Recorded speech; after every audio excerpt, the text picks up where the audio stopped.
So friends, on behalf of My Retired Life Foundation, we extend you a very hearty welcome to this very crucial and important topic for the senior citizen. That's the constipation. Irregular bowel syndrome followed by constipation is a very commonly observed phenomenon among the senior citizens, and therefore we thought that we would have this particular topic today. And to talk on this particular topic, we have a very expert and a professional speaker, Dr. Deepthi Vishwanathan. Dr. Deepthi Vishwanathan is an MD, she is DNB in medicine. She is also DM in gastroenterology.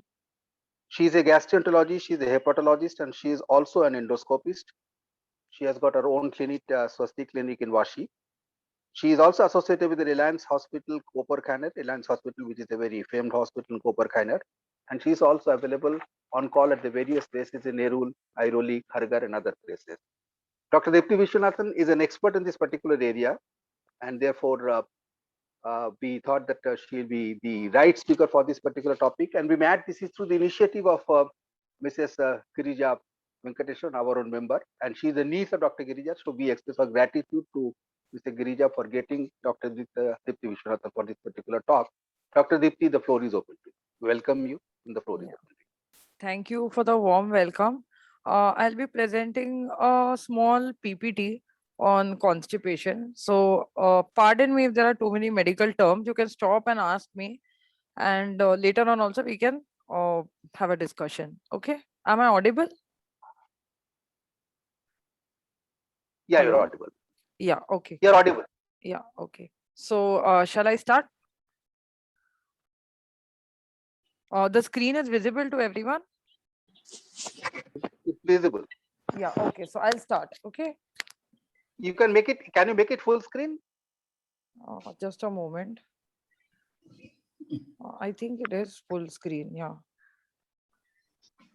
Okay, we can go ahead. Yeah. So what is constipation? Constipation is defined by the bowel symptoms of difficult or infrequent passage of stools, hard stools, or feeling of incomplete evacuation, that you feel like going, that your bowel is still full and you want to go to the toilet again and again. This may occur either in isolation or it may be secondary to another disorder that you have. It is seen in about 16% in overall adults and in 33% of adults of more than 60 years of age, or more commonly seen in females. And 65% of the patients, they seldom seek any medical advice, but they just use over-the-counter laxatives. Now, let's see how the anatomy of our bowel. This is our large bowel. It starts, just a moment. It starts with the appendix, the cecum. This is where all your small bowel contents enter. And then this is the ascending colon, the hepatic flexure, transverse, splenic, descending in the sigmoid colon and the rectum. So normally when we pass, what happens is the stool is in quite a liquid state when it comes to your large bowel. And the major action of the large bowel is to absorb all the liquids, all the water, and to form the formed consistency of stool. It comes down, it travels down, and it is stored in the rectum. The rectum is the place where the stool is stored. So what happens is that when you have an urge to defecate is when the rectum is filled with stools, it expands. There are sensory nerve endings at the rectum. It gives you a desire and an urge to defecate. And at that time, your bowel, there are high amplitude contractions that push right from the cecum up to the rectum, up to the anal canal. There are contractions that pushes the stool, and that is when you pass it. So now what happens when you pass is this is your rectum, and here somewhere is the rest of your bowel. So here is where the stool is stored. Now this is the anatomy of our rectum. There is a sling or a muscle that attaches to your pelvic bone. This relaxes, your bowel becomes straight. At the time that the contractions are coming and you have an urge to defecate, when this area is filled with stools, that is when when you strain, this relaxes. When you strain, this part descends down. There is a descent, and at that time the anorectal angle, the angle that is formed with the anal canal, straightens and the sphincter relaxes. You voluntarily relax the sphincter and you push down and you pass stools. Now, what happens is that your sitting or the squatting position seems to facilitate. The steps is first there's relaxation and descent of the pelvic floor. The anal sphincters relax. There is propulsion of the bowel contents. You raise your intra-abdominal pressure. The rectoanal angle straightens, and then you relax your sphincter, and stool is passed. What are the risk factors now? The common risk factors for constipation are advanced age, as we saw about 33% have above 60 years of age. Female gender, I'll come to that in the subsequent parts, what happens to them. A lower level of education, lower level of physical activity. This lower level of education and socio-economic status is because of a lack of toilets, poor diet, and they are not aware. I mean, they don't have facilities to go to the toilet when they have an urge. Non-white ethnicity, we've seen that people who are of the non-white ethnicity are more common to have constipation. Now, physical or sexual abuse and a stressful life events, use of medications or dehydration.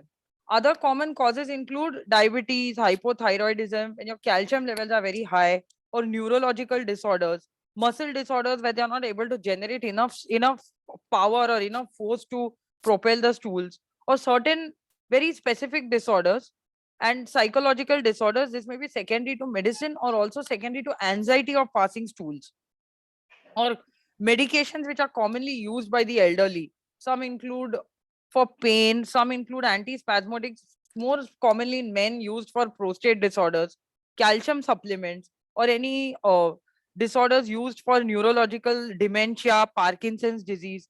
Again, for pain, acetaminophen is paracetamol. Diuretics are commonly used by hypertensives, or anticonvulsants. These may be used specifically in patients who have neurological disorders, Parkinson's disease, and so on. Now, how is constipation may be classified as either primary or it is secondary. Secondary is when it is secondary to you're taking some medicine, or it is because of another disorder you have, or it may be primary, that is functional. Maybe normal transit, slow transit, or a defecatory disorder. Now, normal transit, now to say that a patient has functional constipation or a primary disorder, these must be present. More than two of these should be present in at least 25% of the times that you go to the bathroom. One is straining. You feel that you have to strain too much. There is lumpy or very hard stools. There is a sensation of incomplete passage. There is a sensation that your bowel is obstructed or it's just not coming out. Sometimes you may have to use your finger to pass stools or to bring it out, and you have fewer than 3 defecations per week. This should be fulfilled for at least 3 months, and symptom onset at least 6 months before diagnosis. Now, what is normal transit is the most common type. Here, the stool is traveling at the normal rate into the colon, but these people, they have a misinterpretation about their bowel frequencies. They often have psychosocial distress. They may be too obsessed with the form or the content, or how many times they are passing stools, or how they feel. They're too obsessed with it. Slow transit is more common in younger women. Here you see that typically the bowel movement is less than one per week. It doesn't resolve with common medicines that are used like isabgol or crimafin or something like that. And then they see that even when tests are done, these people, they do not have the normal contractions, that propagations and contractions that are normally seen in an adult. Now, defecatory disorder, this is typically a learned disorder. There is failure to empty the rectum because of inability to coordinate the abdominal, rectoanal, and pelvic floor muscle. Typically you see that the child or the adult, he contracts his anal sphincter and doesn't relax it to allow stool to pass. There has to be a coordination between when you bear down, when you increase your abdominal pressure, you are straining, and at the same time you have to relax the anal sphincter. Here we see often that either the patient is not able to bear down, or he's paradoxically contracting his anal sphincter. So when he contracts, stool will obviously not come out. These people typically have infrequent bowel movements. They have excessive straining. They have manual disimpaction. It may start in childhood. This may be because of, it may be a learned behavior. There may be some discomfort with passage of stools. They may be having some nightmares about passing stools. They may feel that they feel pain while passing stools, and typically this occurs. Now, others include when there is incoordination, there is hyposensitivity. This typically occurs in older age group, people of older age group, when the rectum is filled with stools, but the patient is not able to sense it.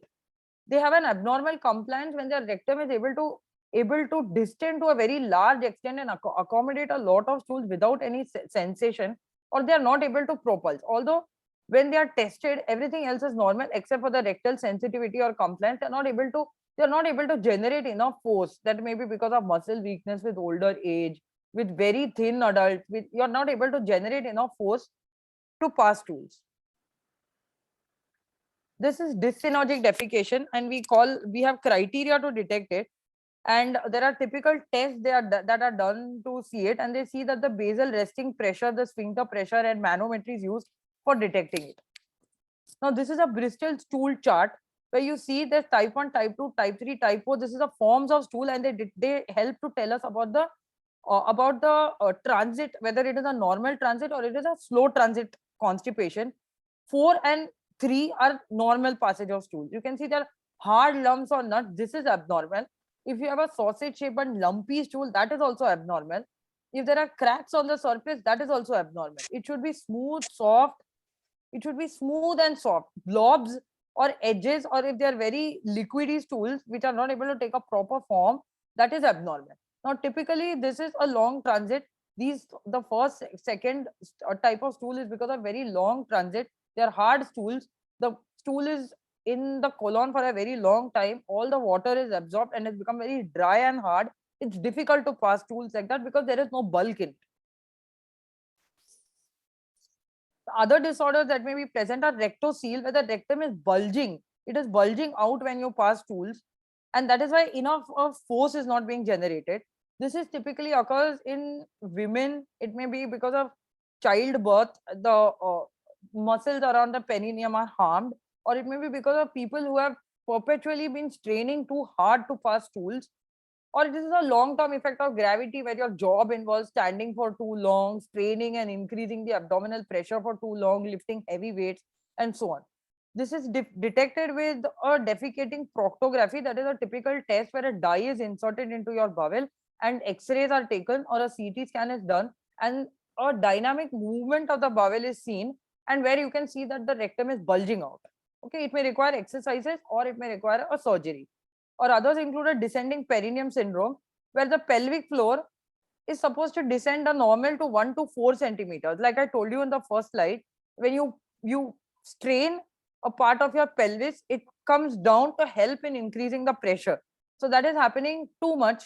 That is too difficult. This may be because of harm or because of damage during parturition or during giving birth.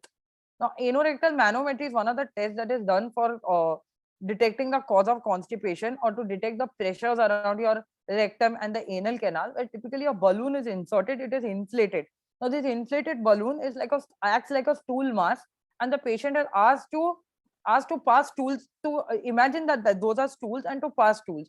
That balloon also helps to detect the pressure in the rectum, the anal canal, and in your sphincter area. So typically you can see that this is how the sphincter, the yellow part is showing. The yellow part is showing about how the pressure in the sphincter is in the resting tone. This helps to retain feces and so that you don't have incontinence. Now, typically when you are passing stools, the pressure is increasing and your sphincter is relaxing. The green part says that the sphincter is relaxing. On the contrary, in a patient who has a dyssynergic defecation, at the time of passing stools, either the sphincter pressure is increasing or it fails to relax. Now, other things that a patient may have is a solitary rectal ulcer, that there may be ulcers in the rectum, like this is seen, the red part that you can see. What happens is that when the patient doesn't pass stool for too long, the feces that remain in the rectum is causing erosion of the mucosa around, is causing harm, like if you apply too much pressure on your skin, and that remains, and this it leads to a perpetual cycle of pain and holding feces back, and the feces themselves causing harm and the ulcer coming. This may lead to bleeding and this may lead to other symptoms like the patient is passing mucus or so on. Now, what are the red flag signs that everyone should be alarmed? It has a new onset in an elderly patient. The patient is having anemia. The symptoms of anemia will be feeling tired too easily, feeling breathless, or the patient is or on a hemoglobin, your hemoglobin is low on a routine blood investigation. The patient may have rectal bleeding, like while passing stools, you're passing fresh blood, or there may be blood that is mixed with mucus. A positive fecal occult blood test is typically done when a patient has unexplained anemia, where you test for small amounts of blood being passed in the stool that is not being seen. So if that is positive, you have to be alarmed, because it may involve something like a colon cancer, especially in an elderly patient, or it may be some ulcers in your bowel that is causing these symptoms. Now, other people who have a family history of bowel cancer or inflammatory bowel disease, tenesmus. Tenesmus means you have that urge to go on, you have the urge to keep going to the bathroom. It comes, you feel a pain, you don't pass normally, and then you want to go back again and again, or the patient has weight loss.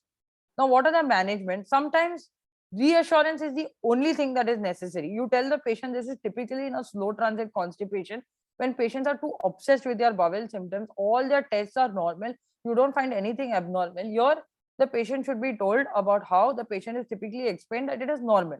There may be some lifestyle changes that may be required, like keep an unhurried time and regular time for defecation. Always respond to your urge to defecate.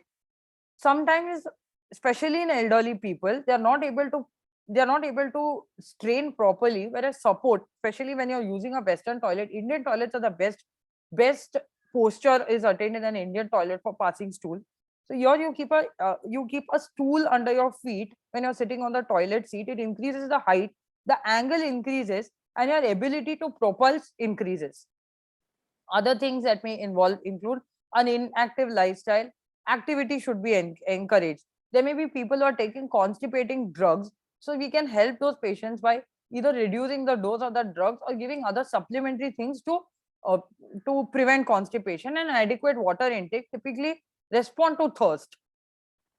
Dietary fiber. Although dietary fiber is something that we say should be high for passing stool, the typical healthy Indian diet that people have, roti, sabji, rice, or curries and everything, have adequate fiber for passing stools. Sometimes these may be for occasional episodes where you have a party and you don't have healthy food. There's too much of meat intake or too much of junk food for 2 or 3 days. That is when you say, okay, yeah, this patient needs dietary fiber. Taking too much of fiber can cause bloating, and that itself can slow your bowel movements and cause constipation. Others include osmotic laxatives. These are ions, that free ions which are then in your bowel, and they stimulate fluid to come into your bowel. They decrease the consistency of stools, they make them loose, they make them more soft and easy to pass. So this includes magnesium and phosphate. These are various uh, laxatives that are available, or lactulose or sorbitol. This I'm just giving you to just tell you about how they act. When you have constipation, please visit your nearest doctor.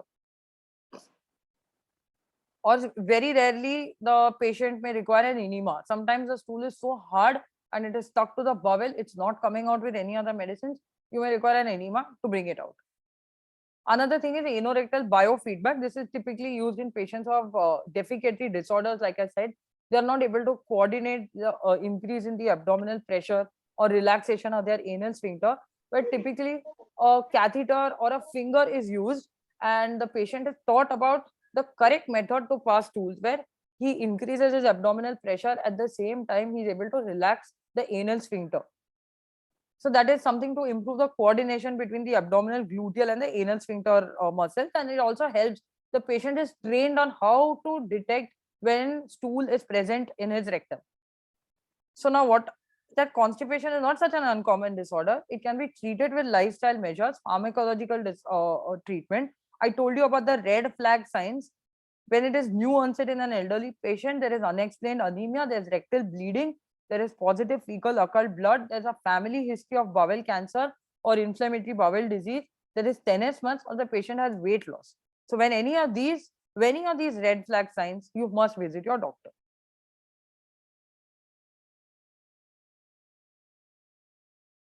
Uh, I've completed my presentation. Any questions you want to ask me?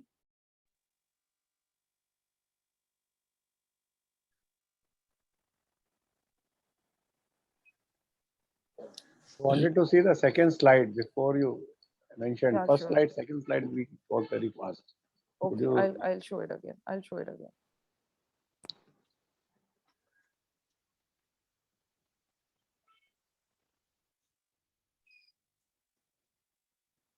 ask you a question, you said. Yeah, sure. Yes. Ma'am, one thing I want to ask Hmm. is whenever the Next. antacid being sold, Hmm. they always say antacid anti-flatulence. What is the meaning of that? Anti-flatulence is something that reduces the gas in your bowels, and it reduces the number of farts. Okay, so it reduces gas and that sensation of bloating and that sensation of passing too much of gas. Okay, does that Madam, affect the passage of the stools? Yes. What did you ask? I didn't get you. When you have flatulence Huh. without acidity, Hmm. does that cause constipation? Constipation itself can cause. So what happens is that when your colon is filled with stools, there's something called as a cologastric break. That means when it's filled, it's a nature's mechanism of preventing more stools from entering your bowel. So when your colon is filled with stools, automatically the motility of the rest of the bowel reduces. So what happens is that gases remain in your stomach. You feel bloated, you feel that I'm not able to take enough food, I'm feeling very early satiety, excess of gas is generated. When stool remains in your bowel, at that time the bacteria acts on it and then they start generating methane and various other gases that you pass. Slide number Actually, 3. this gas problem is happening throughout the night. At least 7 to 8 parts takes place, and Okay. that day I am not able to pass the stools. What is the Okay. connection between this gas parts and constipation? Yeah, so constipation causes the gassy parts. So Okay, okay. okay. Slide So, number 3, madam. Yeah, to be slide very number 3. frank, I had been taking, I had been taking this, what is it? What is that which causes motility of the uh, stools? One tablet, small tablet I take. Pruvict, Prucalopride, Pruvict, Oh, but there's a manufacturer with German remedies olden days. Dulcolax. Dalcolite, Dalcolite. Now it is called Dalcoplex. Okay, yeah, there are various brand names for it. So I am taking one tablet at night. Okay. The next morning, I get fully solved the constipation. There's no constipation at all. But Yeah. sometimes, Hmm. even after taking Dalcoplex, I'm not able to pass the stools. What Okay. could be the reason for that? There could be various reasons, uncle. We'll have to examine you, like put a finger and test whether you have any defecatory disorder or various other things. Uh-huh. No, because my wife is very particular about my diet. She Hmm. sees that she gives me maximum fiber, but See, too all. much of fiber itself isn't good. Okay, you don't have to increase excessive fiber in your diet.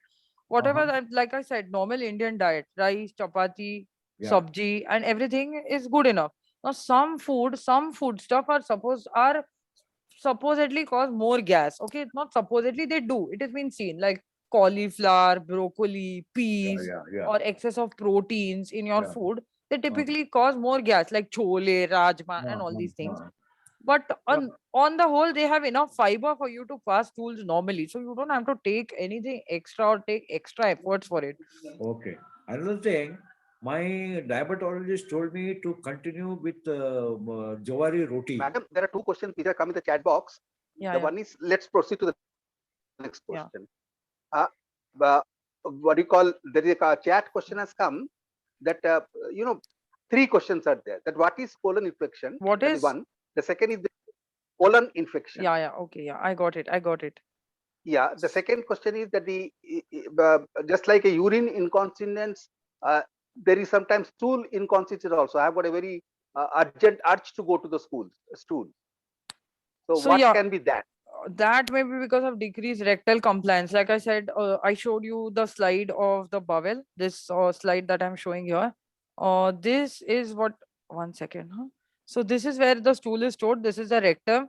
Sometimes there may be this rectum has become too small. It has become diseased. It is too fibrotic. It is not able to hold all the stools, and that is why you have keep on having urge. Otherwise, normally this gets filled when it is fully distended and the nerves around this are stimulated. That is when you have the urge to defecate. So sometimes it has a very less capacity of this has reduced, and because of that, you have a repeated urge to pass stools. It may be because with age, the sphincter muscles are weak. You're not able to hold it back. You're not able to keep your sphincter tight and intact, and that is when you there is incontinence, or it may be because of other reasons where the stool consistency is too liquid.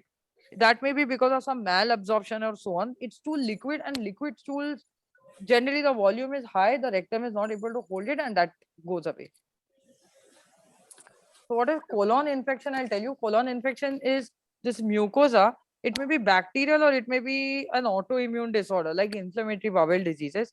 So infection is typically bacterial, or it may happen after you have food from outside like dysentery or so on. So when the colonic, like your skin, if you have an abrasion, how it becomes, the inside of your colon becomes red. It becomes there may be small ulcers, it starts oozing mucus, there may be little blood coming through it. So that is colon infection, and that time you have colitis, you have a little pain, your stool, your colon is not able to absorb all the water from the stools, where you have loose motions because of that. And the ulcers is causing some oozing material to come, some pus to ooze that comes out in your stools. You may have fever. Madam, there's one more question, doctor, that if there is, there are some people who don't pass a stool for 1 or 2 days. Yeah. The third day it becomes normal again. What can that be? And how So do we that solve? may be functional, that may just happen, that is just it happens because on that day you have not had a proper diet, or your physical activity wasn't enough, and or you were not able to strain, you are not strong enough to strain and pass stools. If you have the urge, some people have the urge to defecate, but they are not able to pass, that means typically their stool consistency may be hard, or they are just not able to strain. So, and it just goes away then. There's one more question in the chat, that if I have a constipation, then what is the, how do you treat it? Okay, going to the doctor is okay, but if I uh, want to take some homemade remedy, how do I take it actually? What do I do? See, home remedies, there are no tablets or there is no other home remedy. But yeah, exercise, having adequate fluids, and responding to your urge to defecate. But there are no home remedies. Okay, if there is if you have an urge to defecate, don't ignore it. Please pass. Typically, the urge is in the morning after you have your a cup of coffee or tea, and that should not be ignored. The morning reflux or the contractions of the bowel are maximum in the morning, and typically that happens after you have something, because your bowel has been silent for long throughout the night. So you have coffee, or even if you have warm water or just plain water, many people have a reflux to pass stools immediately after having meals, also after lunch or after dinner. So never ignore that, just pass. That's given rise to one more question in the chat, that there are many people who are not in a position to defecate only one time. They might have to go for 2-3 times also. So Is if that a your problem? stool motions, if the consistency is normal, it is not causing any trouble to you, then it's fine. It's okay. Some people may not pass. Some people may pass 2 to 3 times. Some people may pass only one time. If it is very hard stools, it requires excessive efforts, or you need to use your finger to disimpact something like that. Then only you have to worry. Sometimes some people may have a sensation of having not evacuated their bowel completely. If that is there, then there is something abnormal. Okay. Madam, there is a question that there is one more question in the chat, that uh, the one of the members is taking a Jhandu. Yeah, I see that. Yeah, I'm yeah. not aware of these Ayurvedic preparations or these herbal preparations. Okay, fine. Triphala is fiber, so I don't recommend taking fiber every day. That is not recommended. Okay, glycerin is a stool. It's given for constipation as well. But yes, I don't know about what is Jandu Nityam, but yes, taking Triphala every day does have its side effects. Kayam churna is, yes, that is Kayam churna is habit forming. Again, Kayam churna is fiber. You do not need fiber every day. Like I said, our typical Indian diet has enough of fiber, and taking fiber every day can cause bloating. That can cause the gassy sensation. It can also impact in your bowel, like these bezors of fiber. That these balls like of the fiber which is not absorbed is formed, and that can typically cause ulcers in the colon. So we have seen that also, that ulcer typically bleeds. So I do not recommend taking Kayam Churn every day.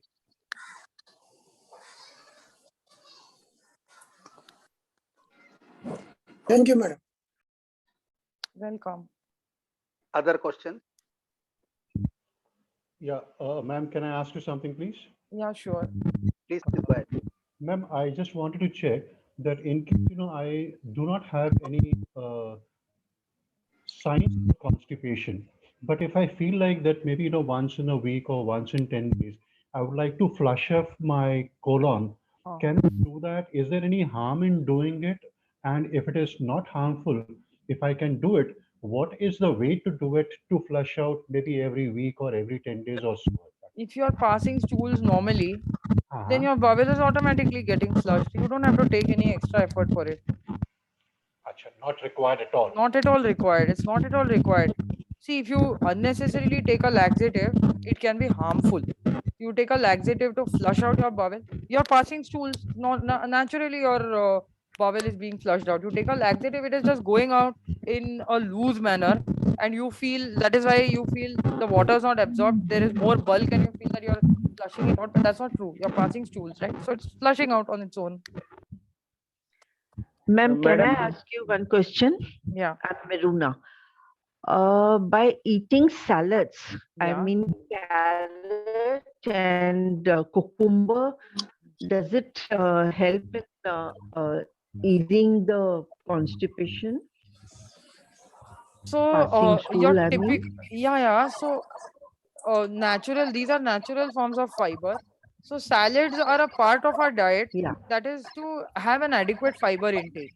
So it is for a normal bowel and normal bowel health. If you already have constipation, then it may help or it may not help depending on the degree of the constipation.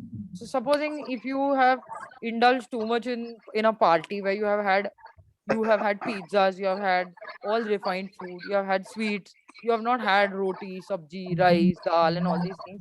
In such a situation, yes, the salad is adding to the fiber in your diet and it is helping your bowel movement. But Yeah, on a no, normal day, you were saying no extra fiber, but then these salads also are good fibers. salads are No, a that normal. we can have it. Yeah. It's a part of Okay. a normal diet. No, see, your typical diet Okay. every day should include salads or sabji, dal, roti, and rice. Something from this. Okay. A typical Indian diet. Thank you. Thank you, ma'am. Thank Yes, madam, Doctor. how to reduce bloating? Because I have been eating all what you have said, but still my stomach is bloated out because of the wrong timing of food, or I don't know, too much of chapatis. So there may be various reasons for bloating again. As you age, there can be a little lactose intolerance. And other things is the type of food you eat. If you have too much of there's something called FODMAP diet. Okay, so too much diet with too much of FODMAP is fermentable oligosaccharides, disaccharides, monosaccharides, and polyols. So typical food that includes all this includes the artificial sweeteners, or too much of cola, juice, or even vegetables. Okay, for that matter, even too much of apple, too much of very sweet fruits, broccoli, cabbage. These tend to cause a little bit of bloating. But if you have persistent bloating despite all this, you need to be evaluated. Thank you, doctor. Yes, doctor, myself RK Modi. Yeah. Actually क्या है कि week में 3-4 रोज तो मेरा ठीक रहता है, उसके बाद 2-3 दिन फिर ಇದು ಕಾನ್ಸ್ಟಿಪೇಷನ್ ಪತ್ತಿ ಬಬಲ್ ಪತ್ತಿ then again after 3-4 days again I may have 3-4 days of no constipation. What may be the reason? There can be various reasons. Have you ever visited a doctor and been examined ever? No. So if it is a persistent problem, No, please I have told about the constipation, so they have recommended some laxative. Okay, so are you on the laxatives? Hello? Sometimes I take laxative, but even after taking the laxative, sometimes it works. But sometimes in the day 2, 3, 4 times I have to go, then bowels are clear. I don't know why this is happening.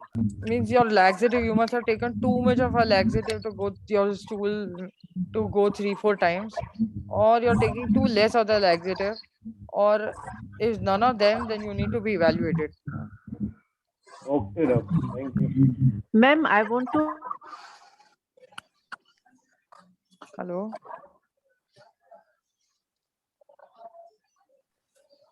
help garlic, I ginger, hing huh. for I bloating. did not get it. I did not get what you said. I say for bloating problems, Hmm. should we increase our garlic, ginger, and hing in the food? Yeah, ginger and hing. You don't have to increase. It's there as a normal part of your Indian food. You don't have to increase anything. Ginger is a carbonative. It has a little properties to reduce the bloating. But I don't know. I'm not aware of the quantity that is required or how much. With too much of ginger, when we have seen this also, a person who was taking too much of ginger every day for reducing his bloating, he actually came with bowel bleeding. So I'm not aware of the dose. If you have any of these alarm symptoms, please visit your doctor. They will test you, treat you, talk to you. Doctor, can I ask a question? Yeah, yeah, sure. Like sometimes you feel heaviness in the lower abdomen Hmm. and then pain around navel area. Is it gas and is it related to any bowel movements? So is your bowel movement abnormal? I need a detailed history to No, it's tell very you. normal. So a detailed history is required for, and an examination will be required to know why your abdomen is paining. Okay. Okay.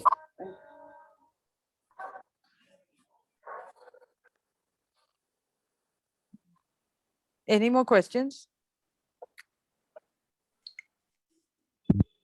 Ma'am, your clinic's address, please, if possible. Yeah, I'll just a moment. I'll put it on the chat box, Okay, or I'll send it on WhatsApp to my aunt, and she'll send it to you. fine, fine. Yeah, that will be great. Yeah. Any other question? One last question, ma'am. Yeah. Doctor, Chapati. I have a question. Oh. I'm Kusum here. Yeah. I wanted to know what happens if Chapati wheat is we better.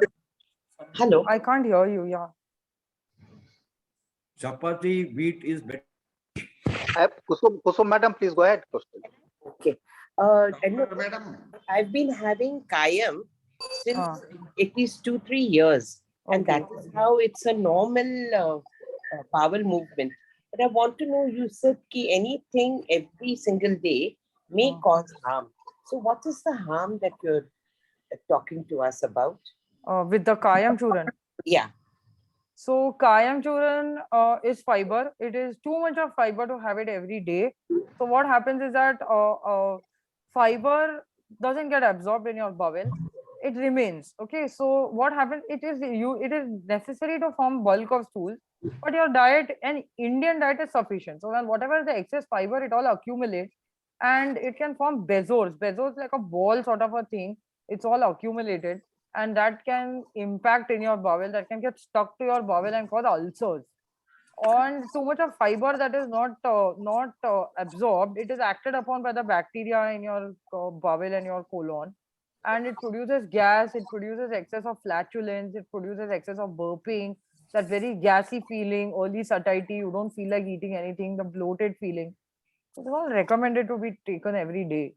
No, but I don't have any of these symptoms, flatulence and things. So I was just wondering, and this is habit forming, that is true. But I take half a tablet every single day. Otherwise, I don't move. That's my problem.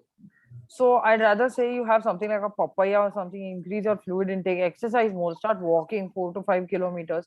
If you're chronically requiring something like that, then you need to be evaluated. I Okay. won't say that someone who's taking Kayam Churna every day. No, there may be some other reason for your bowels to not move properly. Okay, okay. Thank you, doctor. I'm Swapna here. I wanted to ask you that one of the reasons for constipation is calcium supplements.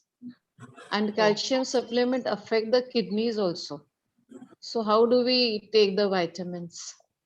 You don't see calcium supplements affecting, that is when too much of it is taken. Sometimes unnecessarily vitamin D and calcium is taken, that increases your, but at why you're being given calcium supplement may have a reason. So people, as they age, some of them may require the supplement. Some people just take it routinely without asking anyone, yeah, I just need it.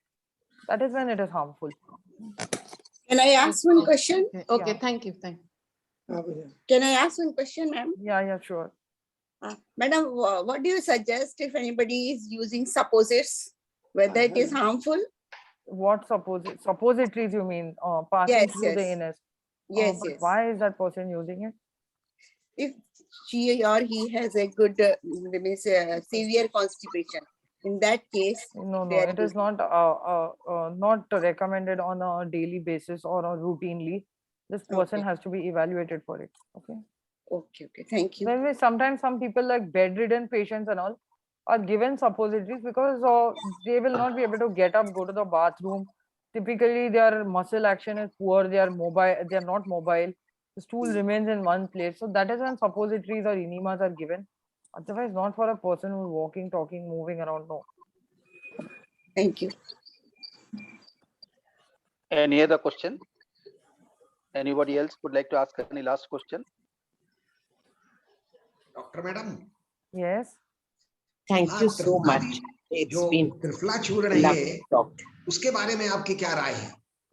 Triphala चूर्ण तो मैंने कहा था, पहले भी कहा था कि त्रिफला चूर्ण डेली लेने की जरूरत नहीं है. अगर आपके नॉर्मल जो इंडियन डाइट है उसी में सारा फाइबर है, तो आप ऑन अ डेली बेसिस नहीं, कभी कभी कोई पार्टी कर लेते या ज्यादा कुछ नहीं, सप्ताह में एक बार लेने से जरूरत नहीं है चाचा. It's not needed. सो जी, धन्यवाद doctor. Welcome. Wheat or jowari is better? Wheat or jowar is not better than, I mean, I can't say that. Okay, jowar has more of fiber, jowar has more of protein, and jowar has less of carbohydrates. It has a lower glycemic index, that it is absorbed slowly, it raises your blood sugar less acutely. But too much of jowar can cause pellagra. It can cause niacin deficiency. So yeah, you can have jowar like once a day, replace it for chapati. It's fine.